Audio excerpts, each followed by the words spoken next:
Hello everyone. आज हम कक्षा 6 विषय हिंदी और उसमें पाठ 8वां है राजा का हिस्सा। यह एक कहानी है। आदर्श राजा हमेशा अपनी प्रजा की भलाई में लगा रहता है। वह स्वयं राज्य में घूमता है और लोगों से मिलता है। प्रजा के दुख दूर करने के लिए वह सदा तैयार रहता है। राजा भोज एक ऐसे ही आदर्श राजा थे। इस पाठ में उनके प्रजा प्रेम का एक प्रसंग है वह दिया गया है। इस पाठ में या इस कहानी के अंदर कुल 4 ही पात्र हैं, जिसमें राजा भोज, किसान, किसान की पत्नी और रानी, तो कुल 4 पात्रों के माध्यम से ये कहानी है बनी हुई है। तो पहले हम इस पाठ को पढ़ते हैं और समझते हैं। राजा भोज बड़े प्रजावत्सल थे। प्रजावत्सल यानी प्रजा प्रेमी थे, यानी उन्हें प्रजा के प्रति प्रेम था। वे स्वयं यानी खुद, स्वयं का मतलब होता है कि खुद, वे स्वयं राज्य में घूम घूम कर प्रजा की कठिनाइयों यानी मुश्किलों को देखा करते थे और उन्हें यथासंभव दूर किया करते थे। यानी राजा भोज थे, उन्हें अपने प्रजा के प्रति प्रेम था और वे स्वयं क्या करते कि खुद है वह राज्य में घूमने जाते थे और घूम घूम कर देखते थे कि कौन प्रजा है वह दुखी है, जो कठिन परिस्थितियों से गुजर रहा है, तो वह उनकी सेवा करके उनका दुख दूर करते थे। एक दिन राजा अपनी रानी के साथ रथ पर सवार होकर राज्य का भ्रमण कर रहे थे। यानी एक दिन राजा अपनी रानी के साथ रथ पर सवार होकर राज्य में घूमने जा रहे थे। भ्रमण का अर्थ होता है कि घूमना, घूमने जा रहे थे। वे राजधानी से बहुत दूर निकल गए। उन्होंने देखा कि एक खेत में एक किसान हल जोत रहा है।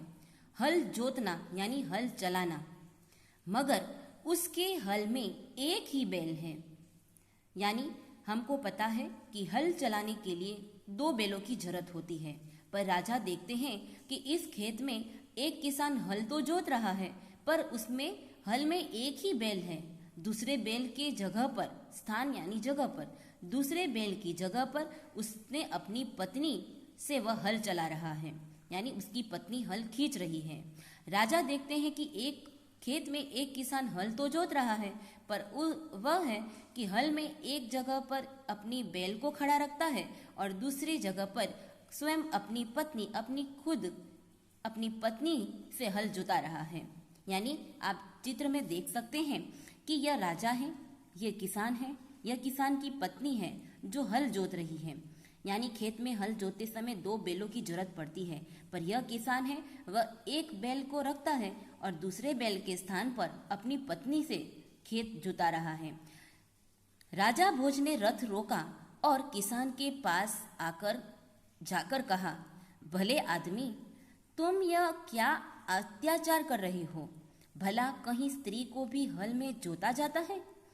राजा भोज देखते हैं तो वह रथ रुका देते हैं और खुद है वह किसान के पास जाकर कहते हैं कि भले आदमी, तुम यह क्या अपनी पत्नी पर अत्याचार जुल्म कर रहे हो?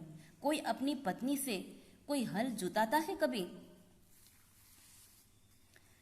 मेरा एक बैल मर गया है, किसान कहता है राजा से।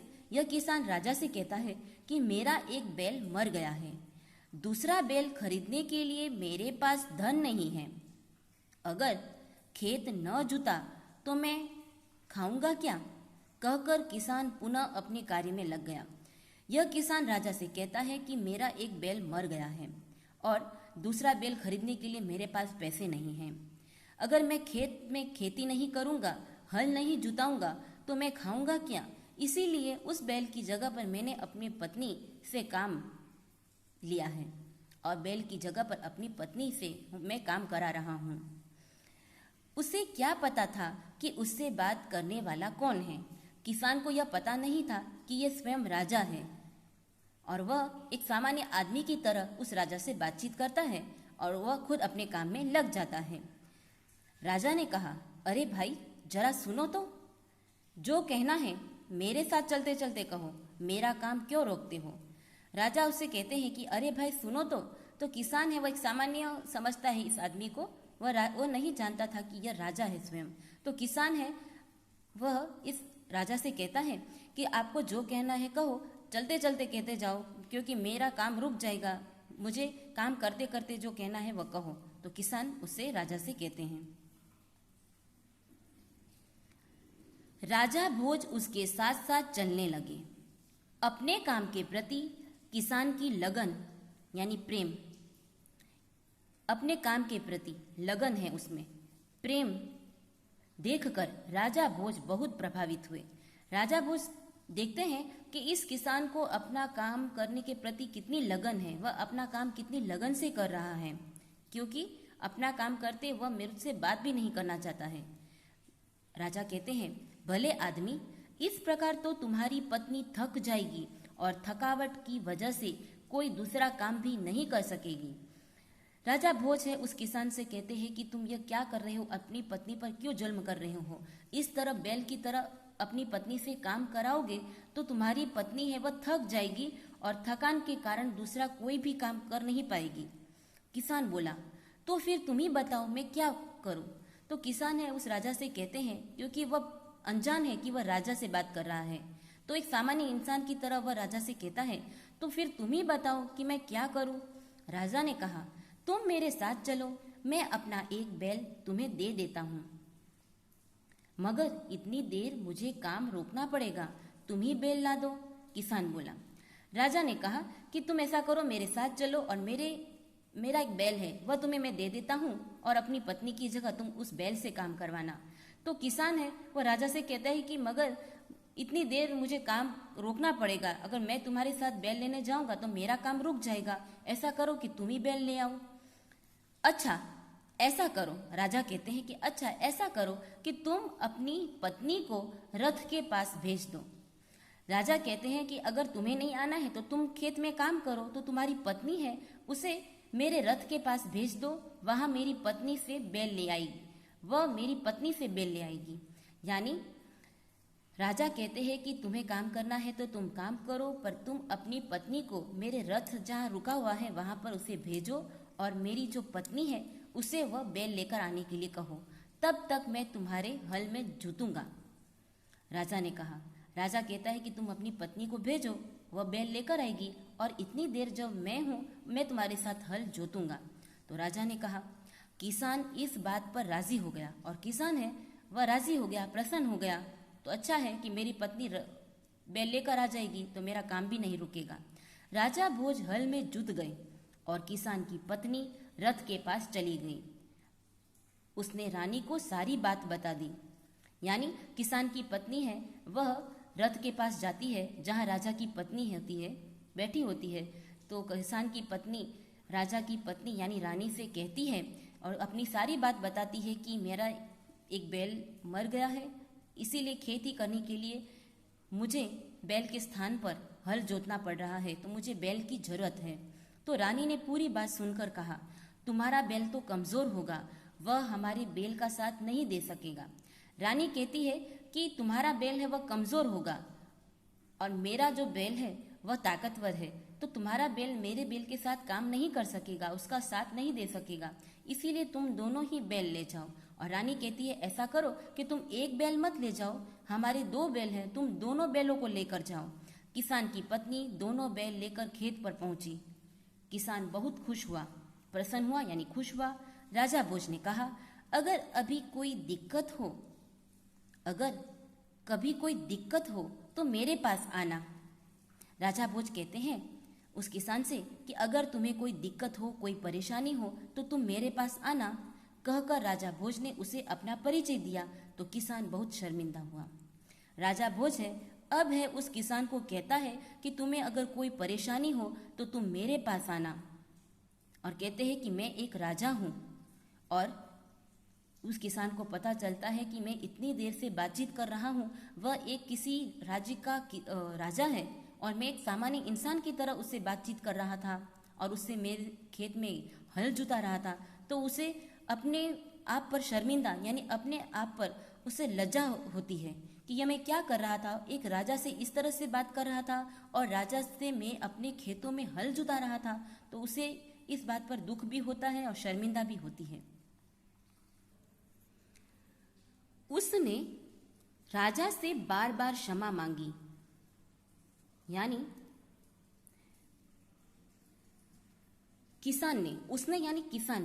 किसान ने राजा से बार बार माफी मांगी कि राजा प्रसन्न होकर वापस चल दिए, यानी राजा है वह खुश होकर वापस चल दिए। जब किसान को पता चला कि मुझसे बात करने वाला और मेरे खेत में मेरे साथ हल जोतने वाला एक राजा है, तो वह शर्मिंदा हो जाता है और राजा से माफी मांगता है कि मुझे माफ कर दो, मैं आपसे किस तरह से बात कर रहा था उसके लिए मैं आपसे माफी मांगता हूँ। तो राजा खुश होकर वापस चले जाते हैं। उस बार उस किसान के खेत में बहुत अच्छी फसल हुई। और ऐसा होता है कि जब किसान खेती में फसल जो उगाते हैं तो उस बार है उसके खेत में बहुत फल उगते हैं। उसके आश्चर्य का ठिकाना न रहा जब उसने देखा कि खेत के जितने हिस्से को राजा भोज ने जोता था उसमें मोती उगे थे। यानी राजा भोज है वह जिस खेत के जिस हिस्से में यानी जिस भाग में राजा भोज है वह जोत रहे थे तो उस जगह पर मोती उगे थे और बाकी के जगह पर उत्तम किस्म के गेहूं उगे थे। यानी किसान ने गेहूं की खेती की थी। तो देखता है कि राजा भोज ने जिस जगह पर खेत के हिस्से में जोता था तो उस जगह पर मोती उगे हैं और बाकी के हिस्सों में जहां मैंने जोता है वहां पर गेहूं उगे हैं। किसान बहुत खुश हो गया। किसान ने सारे मोती इकट्ठे किए और राजा भोज के पास जा पहुंचा। उसने सारी मोती राजा भोज के चरणों में रख दिए और राजा को सारा किस्सा कह सुनाया। किसान ने सारे मोती, यानी किसान क्या करता है कि वह सारे मोती इकट्ठा करता है और राजा भोज के पास जाता है और वह सारे मोती राजा भोज के पैरों में चरणों में धर देता है और कहता है कि यह सब सारा मोती है। वह कहता है कि आपने जिस जगह पर हल जोता था वहां पर मोती उगे हैं और वह अपनी सारी कहानी है वह राजा से कहता है। आप यहाँ पर चित्र में देख सकते हैं कि किसान और किसान की पत्नी मोती लेकर राजा भोज के पास जाते हैं उन्हें यह मोती देने के लिए। राजा ने कहा, ये मोती तुम्हारे खेत में उगे हैं, इन पर तुम्हारा हक है। अब राजा भोज इतने दयालु थे कि वह कहते हैं कि वह खेत तुम्हारा था और उस खेत में उगे हुए जो मोती है वह तुम्हारे हैं, इन पर तुम्हारा हक है, इन्हें तुम्हें अपने अधिकार में रखो।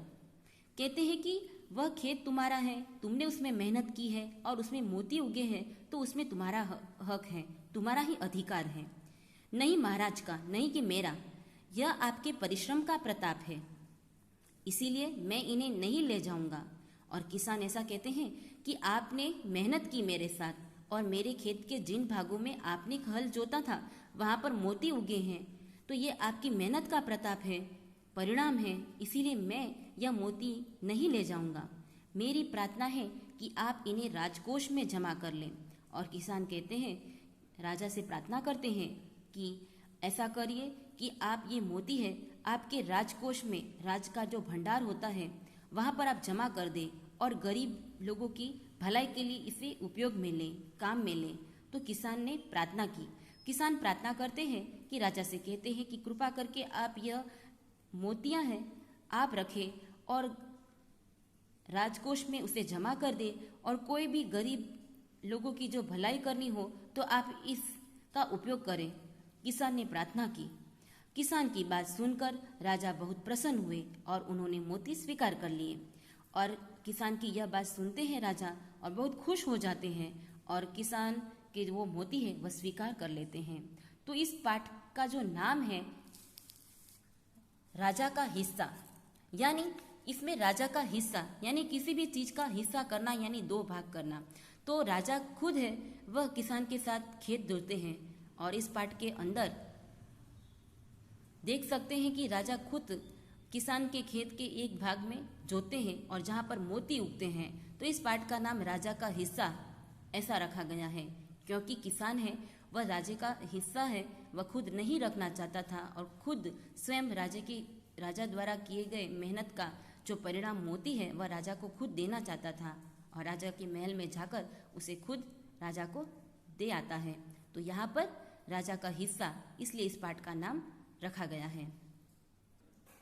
तो इस तरह आप देख सकते हैं कि किसान की बात सुनकर राजा खुश हो जाते हैं और किसान के वह सभी मोती है स्वीकार यानी अपना लेते हैं और खुद रख लेते हैं।